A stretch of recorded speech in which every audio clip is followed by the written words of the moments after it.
Oke, kita bakal bahas sesuatu yang mungkin sering bikin kita bertanya-tanya. Kita semua kan tumbuh dengan nasihat yang sama, rajin-rajin menabung ya. Tapi, pernah kepikiran nggak? Kenapa cara orang-orang super kaya mengelola uangnya kok kayaknya beda banget ya? Nah, ini dia pertanyaan utamanya. Kenapa sih orang kaya tuh nggak menabung di bank? Aneh kan? Soalnya dari kecil kita selalu diajarin buat nabung, sisihin uang jajan, katanya biar kaya. Jadi, apa sebenarnya rahasia yang mereka tahu, tapi kita nggak? Tapi luruskan dulu ya, bukannya mereka tuh anti sama bank atau nggak punya rekening sama sekali. Ya punya lah. Bedanya itu ada di cara mereka menggunakan bank. Buat mereka, bank itu bukan tempat buat memarkir kekayaan dalam waktu yang lama. Yuk kita mulai dengan ngebongkar mitos yang udah kita percaya dari kecil. Di bagian pertama ini kita bakal lihat kenapa nasihat menabung pangkal kaya itu, perlu kita lihat lagi dari kacamata yang berbeda. Oke, ini dia inti masalahnya. Ada pertarungan diam-diam antara dua kekuatan besar. Bunga tabungan yang kita dapat melawan yang namanya inflasi. Dua-duanya ini terus-terusan mempengaruhi nilai uang kita setiap detiknya. Dan grafik ini nunjukin semuanya. Coba lihat deh, batang yang kecil ini. Ini bunga tabungan dari bank, biasanya cuma sekitar 1-3% setahun. Kecil banget. Sekarang, bandingin sama batang yang tinggi menjulang di sebelahnya. Nah, itu inflasi. Kelihatan jelas kan siapa yang menang? Sayangnya, bukan uang kita. Terus, inflasi itu apaan sih? Gampangnya gini deh. Inflasi itu kenaikan harga barang dan jasa. Artinya, daya beli uang kita itu makin lama makin turun. Uang 100.000 hari ini, tahun depan udah nggak bisa buat beli barang yang sama. Harganya naik, tapi jumlah uang kita di tabungan tumbuhnya lambat banget. Jadi ya, nilainya pelan-pelan kemakan. Nah, karena kita udah tahu masalahnya, sekarang kita lihat dampaknya. Gimana inflasi ini benar-benar mempengaruhi nilai asli dari uang yang udah susah payah kita kumpulin. Disinilah letak perbedaan mindset yang paling mendasar. Kebanyakan orang itu fokusnya adalah menyimpan uang. Sementara orang kaya, fokus mereka adalah membangun aset. Ini adalah pergeseran dari sekedar pasif nyimpen duit, jadi proaktif mengubah duit jadi sesuatu yang lain.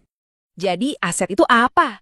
Aset itu simpelnya adalah segala sesuatu yang bisa menghasilkan uang buat kita atau nilainya bisa naik seiring waktu. Contohnya, ya kayak saham perusahaan besar, katakanlah Bank Sentral Asia yang bisa ngasih dividen, atau properti yang bisa kita sewain, atau ya bangun bisnis sendiri yang ngasilin keuntungan. Oke, kita lanjut ke strategi inti mereka, yaitu gimana caranya mereka fokus banget untuk terus-terusan nambahin dan ngembangin aset. Semua mindset ini berakar dari satu filosofi yang kuat banget, bunyinya, jangan cuma kita yang kerja cari uang, tapi buat uang juga kerja buat kita.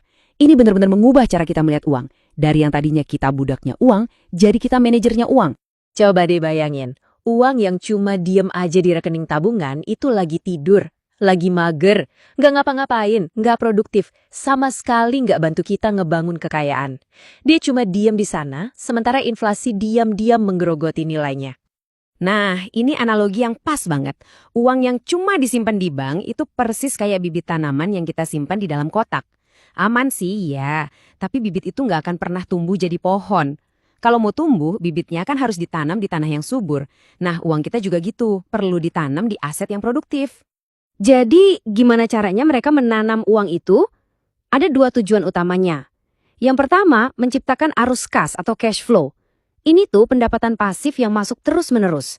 Misalnya dari uang sewa properti atau dividen saham. Yang kedua, ngejar keuntungan modal atau capital gain. Ini untung yang didapat pas mereka jual asetnya dengan harga yang lebih tinggi dari harga beli. Di bagian ini, kita bakal lihat lebih dalam lagi gimana strategi aktif ini bisa bikin uang jadi produktif dan nggak cuma tidur aja. Tunggu, ini penting banget. Semua omongan tadi itu bukan berarti kita nggak boleh nabung sama sekali. Wah, itu kesimpulan yang keliru dan bisa bahaya. Orang kaya juga punya tabungan kok. Mereka butuh dana darurat yang gampang dicairin buat kebutuhan mendadak. Jadi mereka nggak perlu jual aset di waktu yang nggak pas. Perbedaannya itu ada di porsi. Buat mereka, tabungan itu jaring pengaman, bukan alat utama buat jadi kaya. Grafik ini nunjukin semuanya dengan sangat jelas. Lihat deh, ada potongan kecil yang dialokasikan untuk tabungan di bank. Ini buat transaksi sehari-hari sama dana darurat. Tapi, coba lihat potongan yang paling gedenya. Nah, mayoritas uang mereka itu ditaruh di berbagai investasi untuk pertumbuhan kekayaan jangka panjang. Oke, di bagian terakhir ini, ayo kita simpulkan semuanya jadi satu strategi simpel yang lebih cerdas dan bisa kita coba terapkan. Jadi intinya simple banget. Strateginya bisa kita pecah jadi 2 langkah. Langkah pertama, gunakan bank sesuai fungsinya, buat transaksi dan tempat aman nyimpen dana darurat. Langkah kedua, pakai instrumen investasi untuk menanam dan mengembangkan sisa uang kita, biar bisa membangun kekayaan secara aktif. Jadi kita rangkum kilat ya, kenapa orang kaya nggak numpukin uang di bank? 1. Bunga tabungan kalah telak sama inflasi. 2. Mereka fokus ke aset, bukan cuma nyimpen uang.